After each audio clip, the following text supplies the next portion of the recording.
This is an arrow. When you guys look at an arrow, what's the first thing that probably catches your eye? I'm gonna bet you it's these nice bright colors at the end right here. These are called fletchings. The cool thing about that is that arrows can start off with those. Arrows start off like this, blank, nothing there.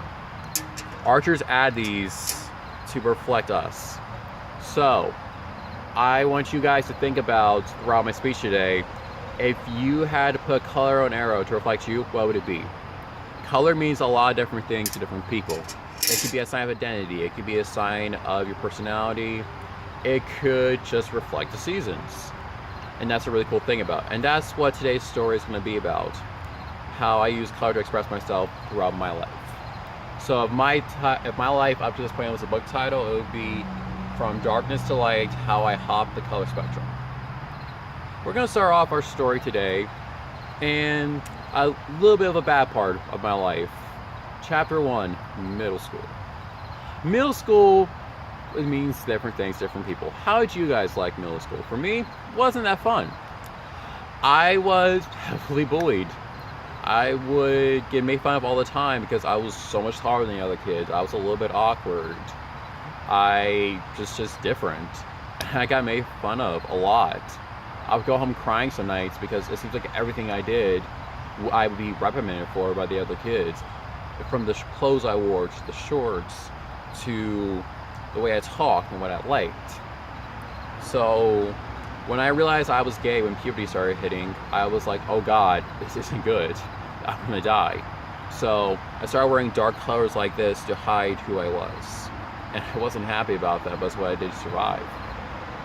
And I felt like I was in such a dark place at that point in my life. And the colors reflected that. The good thing that came out of that was I got started in archery at that age. And archery became my release. This is where I shot a lot in my backyard. Because it just helped me forget. Reaching to high school, that's when things started to change for me. And that brings us to our second chapter, high school. When I reached high school, I came out of the closet. My freshman year, a girl in our school committed suicide. And when that happened, it was a big thing. It was obviously a big thing. And I came out of the closet because I was like, I can handle bullying because I got used to it in middle school. So I was like, if I can come out and maybe help some of our kids that are struggling to figure out what they are, that would be a really cool thing to do. By doing that, I was starting to learn how to accept who I was as a person. And in reflection of that, I started to wear brighter colors. But at the same time, I didn't want to wear the gayer colors, like pinks and stuff, because I was like, I didn't want to be stereotyped. But, funnily enough, I got into archery really competitively at that point in my life, too. I went to nationals 3 times. By the time I was reaching my senior year of high school, I was doing really good. And I just identify myself purely as an archer. I think I did this actually to try to hide the fact that I was one of the only gay kids, so I was trying to find a different identity besides the gay kid. And it was my senior year that I started to really change and started to really blossom as a person.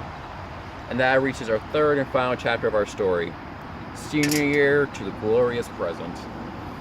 It was senior year when I stopped caring about what other people thought of me, and I just realized I'm going to do what I want, dress the way I want, because I love myself and I have to learn to love myself. And I started dressing brightly. I didn't dress in a flag, obviously, but this is just a reflection of the color spectrum that I evolved from.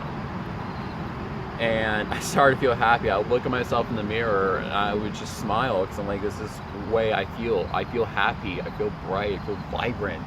It was a glorious feeling. But it wasn't all sunshines and rainbows. I injured my back. I was doing a lifting exercise and I fell, damaged a lot of muscles in my back, and I couldn't shoot archery for months. That was really hard for me, but at the same time, during that period of my life, I learned my identity is not defined by one aspect of me. My identity is me. I am Matthew Jones. I am not just the gay kid. I am not just the archer. I am my own entity. And that was a huge turning point in my life. Reaching college now, I joined GSA. I've met a great group of friends. I'm not the only gay kid anymore. I've met a great group of friends there that are mainly gay. I dyed my hair, which is beautiful, right? And I'm just happy. So, to conclude our story, look back at that arrow.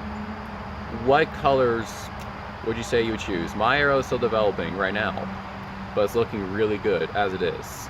I've changed a lot from this to this, and I'm happy for it. And I may change more, who knows? And that's what I want you guys to take away from my story. Don't be afraid to express who you are and how you feel at all points in your life.